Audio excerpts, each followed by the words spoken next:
오늘 맥주감사주일을 맞이한 여러분들을 주님의 이름으로 축복을 드립니다. 교회 절기상으로 1년의 절반을 보내고 7월 첫 주에 이제 첫 주일을 맞이하면서 또한 첫 주일일 뿐만 아니라 맥주감사주일을 맞이하게 됐습니다. 또 감회가 새롭습니다. 또 남은 반년을 어떻게 우리가 삶 속에서 승리할 것인지 또 여러 가지 생각을 하게 됩니다. 어떻게 보면 하나의 분기점이죠. 터닝 포인트입니다.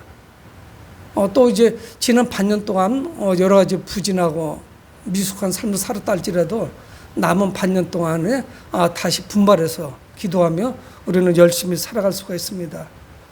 우리는 지금 오늘 맥주감사주일을 맞이하지만 또 어떤 성도님들은 별로 감사할 만한 것이 없다 이렇게 느낄 수도 있습니다. 우리가 도전하는 것마다 우리가 또 하고 있는 생업이나 또 우리의 기업들 또 우리가 가지고 있는 일터 우리가 종사하는 여러 가지 직업들 이것이 이전보다 원활하지 못하고 무엇인가 침체되어 있고 어려움을 겪는 이런 분들도 있을 겁니다. 또 몸이 아프다든가 수술을 했다든가 또 가정에 예기치 못한 수많은 이런 어려움들이 찾아올 수도 있고요.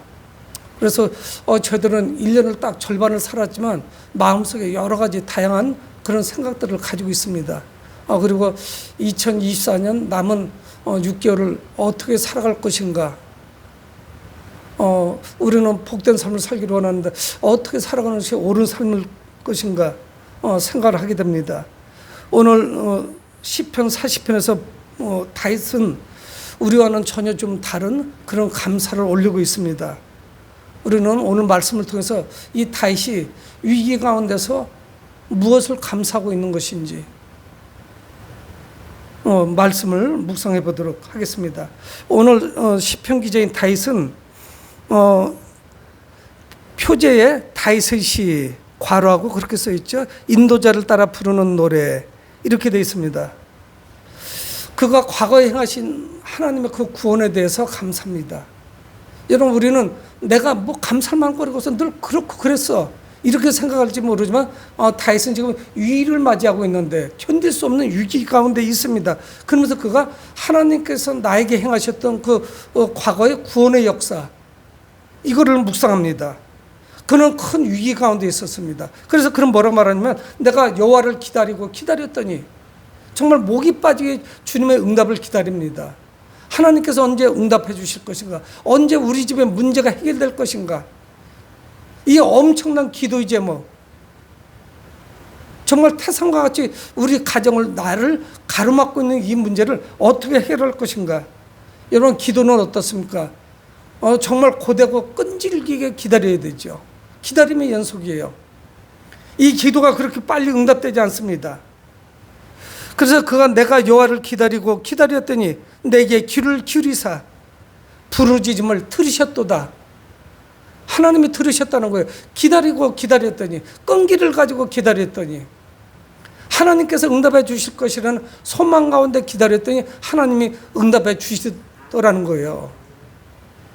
그래서 현재 위기를 맞이하고 있지만 과거의 이와 유사한 사건 속에서 나를 구원하신 그 하나님, 내 기도를 들으신 그 하나님께 기도하는 겁니다.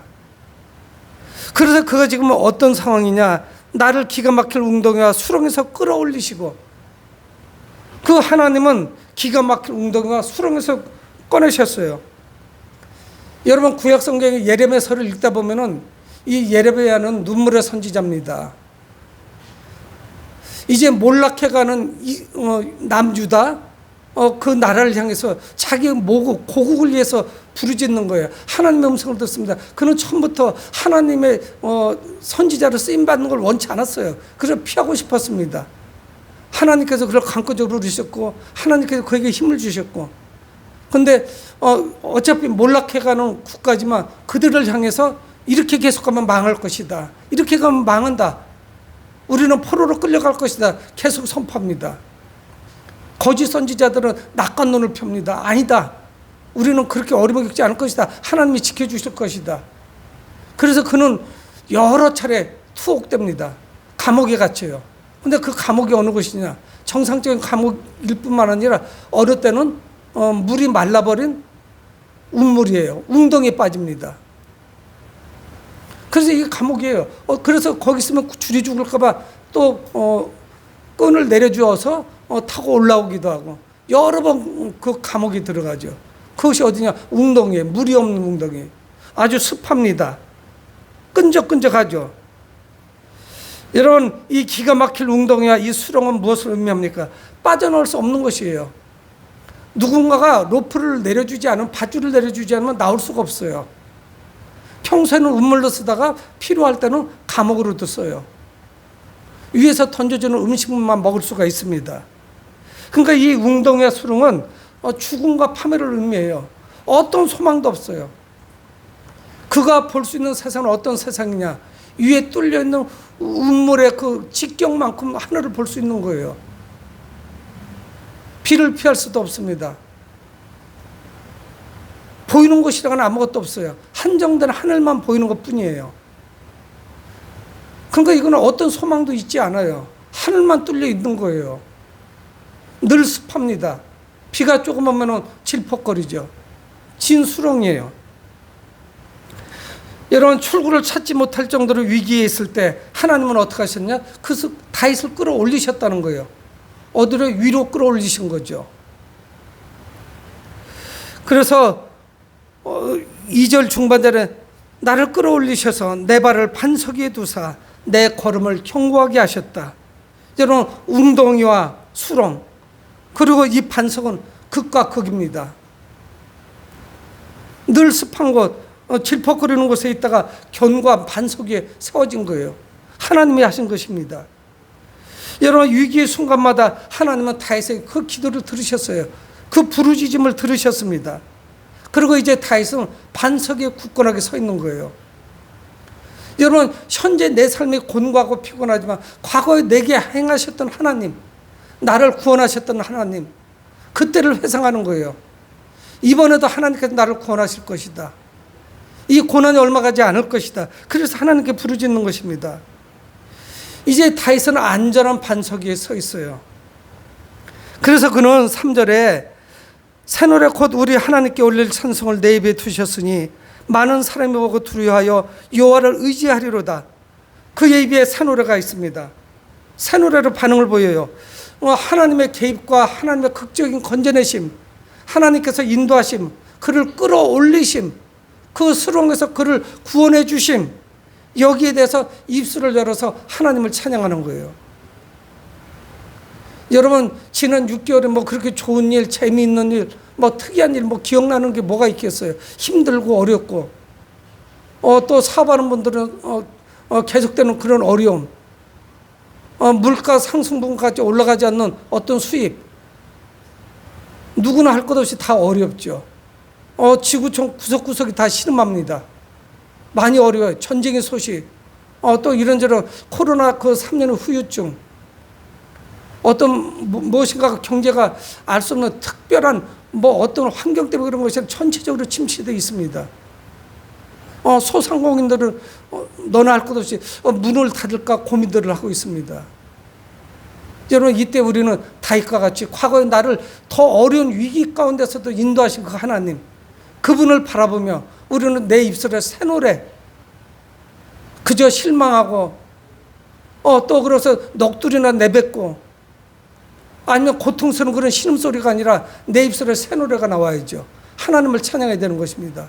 여러분, 우리는 맥주 감사주의를 맞이합니다. 나를 구원하신 그 하나님, 그런 경험들이 다 있잖아요.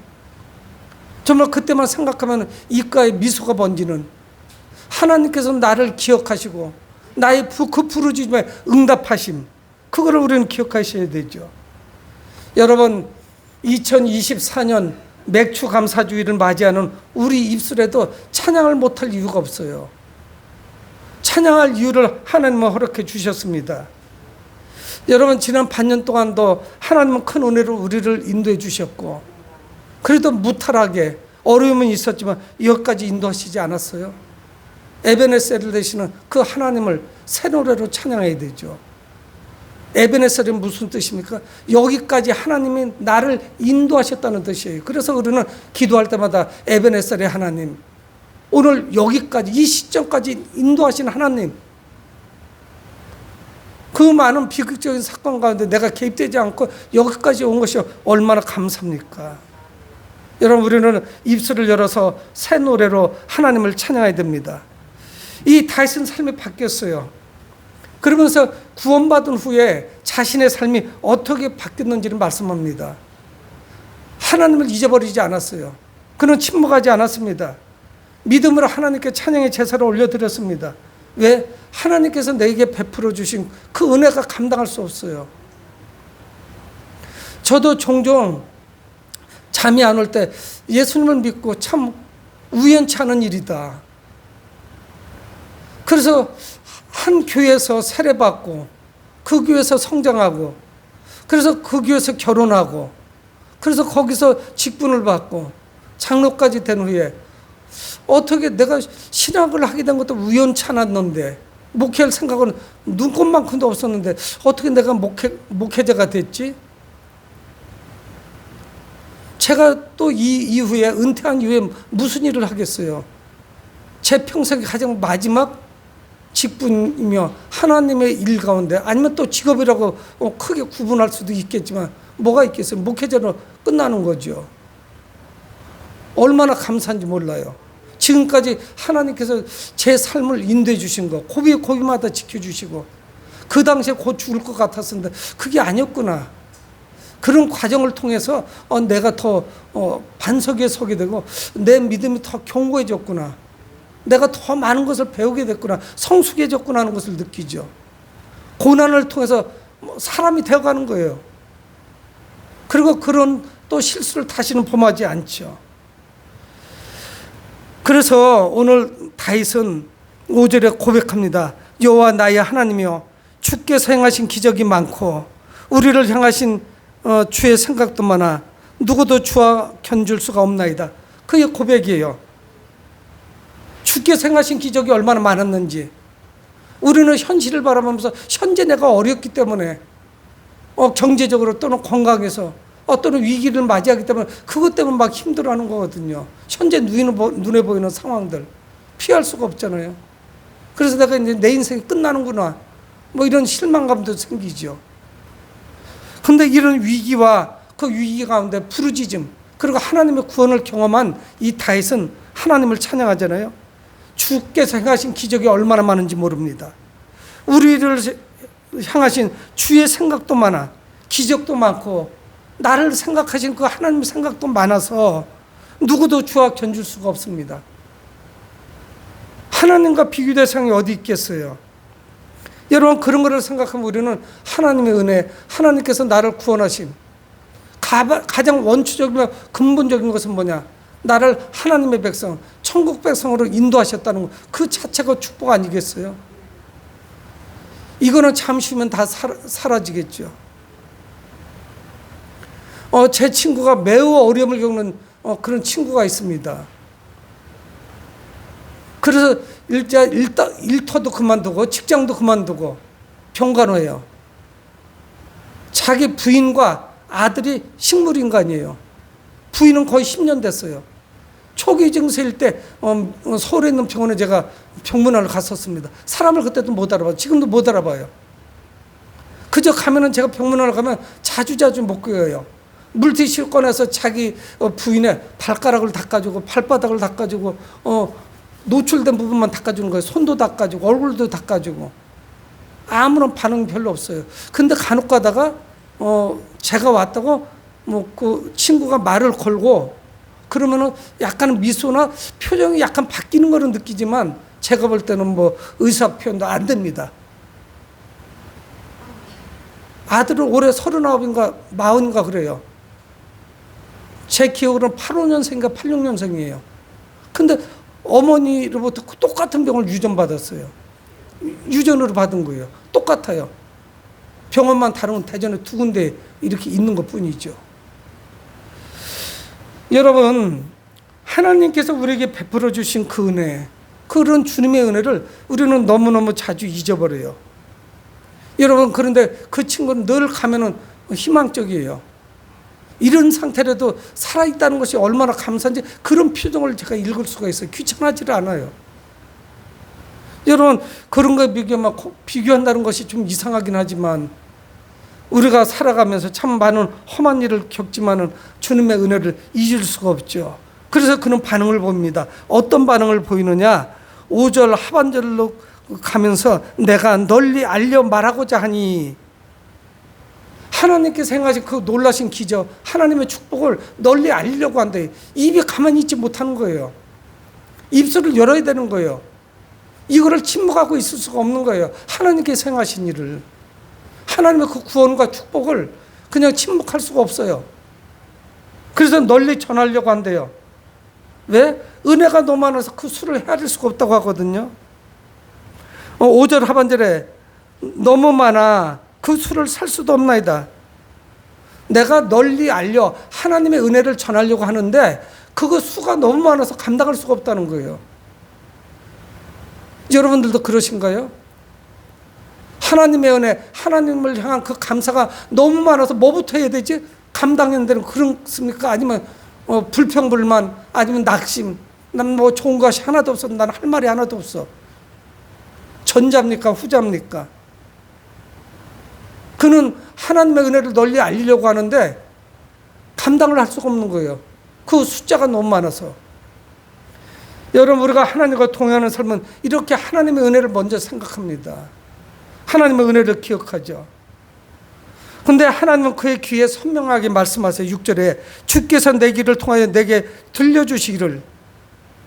하나님의 다윗의 귀를 열어서 그의 귀에다가 말씀하시는 거예요. 뭐라고 말씀하시느냐? 제사와 예물을 기뻐하지 아니하시며 번제와 속죄제를 요구하지 아니하신다고 말씀하시는 거예요. 하나님은 어떤 분이냐? 제사와 예물, 번제와 속죄제 이런 것을 기뻐하지도 아니하시고 요구하지도 아니하신다는 거예요. 여러분, 그러니까 제단에 무성하게 제물을 던져줬고 우리는 할 일을 다 했다 이렇게 생각할지 모르는데 이사야 1장에도 말씀해요. 이스라엘 백성들의 그 제사와 제물에 하나님이 진절머리가 난다고요. 어느 정도였는지. 하나님께 제물을 드렸지만 마음은 안 드린 거예요. 그리고 나가서는 온갖 죄를 다 범한 거예요. 사무엘상 15장에 보면은 사울왕이 나옵니다. 그리고 아멜렉 족속이 나와요. 하나님은 분명히 사무엘 선지자를 통해서 말씀합니다.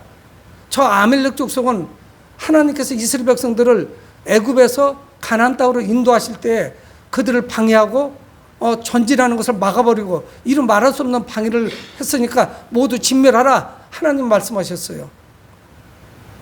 선지자가 와서 보니까 가축이고 뭐고 다 진멸하라고 하는데 어디서 가축 소리가 들리는 거예요. 그럼 물어보는 거예요. 이게 무슨 소리입니까? 하니까 이것을 당신이 하나님, 이스라엘 하나님께 제물로 드리려고 실한 것만 죽이지 않고 남겨뒀다는 거예요. 그래서 사무엘 선지자가 책망합니다. 하나님께서 언제 그런 제물을 원하셨어요? 그래서 사무엘상 15장 3절에 순종이 제사보다 낫고 듣는 것이 순양기름보다 나으니, 사무엘상 15장에서 그렇게 말씀하는 거예요. 순종하는 것이 제사보다 낫다. 하나님께 순종하는 것이 예배보다 낫고 듣는 것이, 하나님 말씀을 잘 듣는 것이 순양기름보다 낫다는 거예요. 여러분, 진실하지 않은 제사와 제물을 하나님께서 받으시겠어요? 하나님께 감사하고 하나님의 은혜에 감사하며 하나님의 행하신 그 기적을 사람들에게 널리 알리려고 하는 그 다윗에게 하나님의 귀에다 대고 말씀하시는 거예요. 제사와 예물, 번제와 속죄제 나는 기뻐하지 않고 요구하지 않는다. 그런 형식적인 것보다 진정한 마음을 드리기를 원하고 계신 거예요. 하나님께서 오늘 감사주를 맞이해서 정말 하나님께 감사하며 그 구원의 은혜에 감사하는 우리 마음을 원하시는 거예요. 그래서 다윗은 어떻게 하냐? 철저하게 헌신의 자세를 보입니다. 7절 그때 내가 말하기를 내가 왔나이다. 여러분, 이 의미는 굉장히 커요. 여러분, 우리가 예배당에 들어와서 딱 앉을 때 잠시 눈을 감고 하나님께 기도를 합니다. 뭐 떠드는 것부터 시작하지 않잖아요. 하나님께 경건하고 오늘 한 시간의 예배를 드리려고 마음의 준비를 하는 거죠. 내가 왔습니다. 하나님께 말씀드리는 거예요. 종이 주인에게 왔을 때 저 부르셨어요. 제가 왔습니다. 그렇게 대답하는 모습이에요. 그런 자세를 견지하고 있다고 말씀하는 거예요. 종이 주인에게 대답하듯, 그리고 얼른 뛰어와서 주인 앞에 바로 서듯이 다윗은 그런 마음으로 하나님께 나왔다는 거예요. 내가 여기 있습니다. 내가 왔나이다. 그러면서 오늘 7절 말씀입니다. 그때 내가 말하기를 내가 왔나이다. 나를 가리켜 기록한 것이 두루마리 책에 있나이다.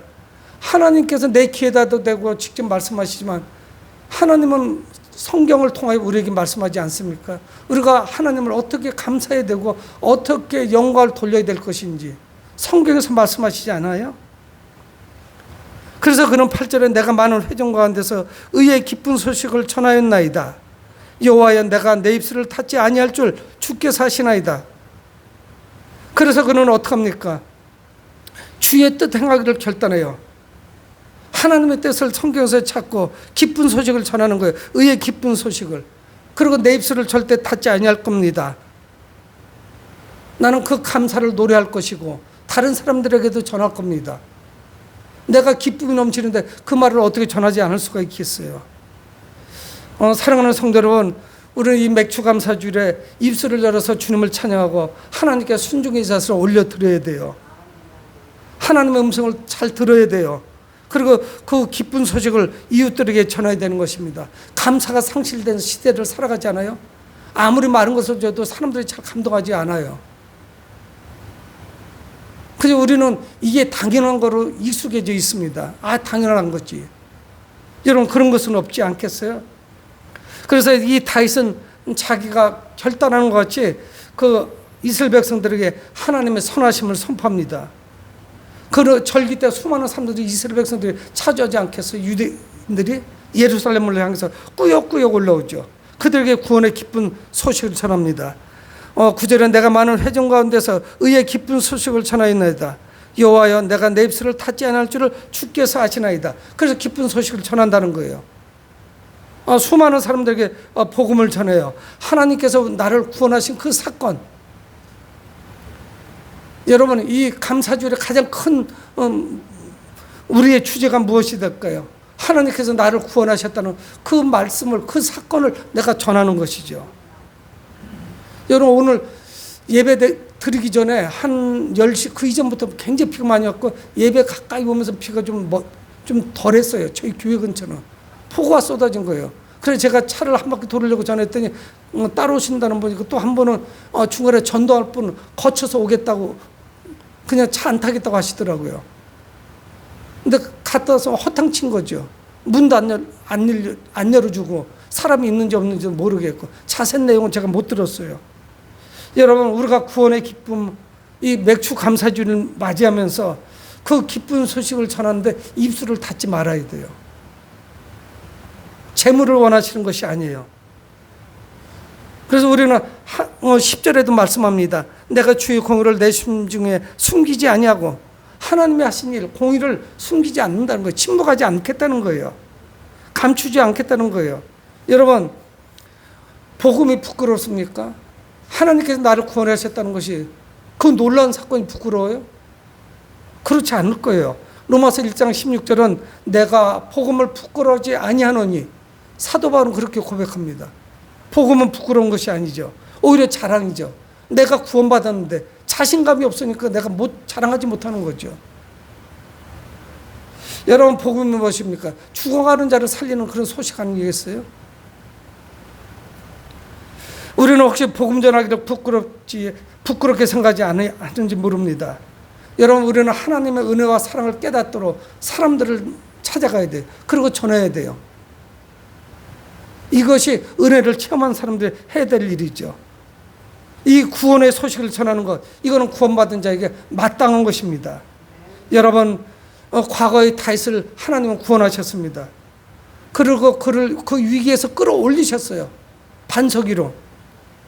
그래서 위기에서 자기를 구원하신 그 하나님을, 현재도 내가 위기를 또 맞이하고 있지만 하나님을 찬양하는 거예요. 새 노래를 부르는 거예요. 그리고 하나님이 행하신 일을 세상 사람들에게 전하는 거예요. 여러분, 오늘 우리는 맥주감사주일을 맞이합니다. 주님께 감사하고 주님을 찬양해야 되고 또 주님이 하신 일들을 사람에게 전해야 돼요. 지난 반년뿐 아니라 과거에 우리에게 구원의 손길을 내미신 그 하나님, 아름다운 그 추억 하나도 없나요? 그 은혜가 얼마나 큰지 우리는 묵상해야 돼요.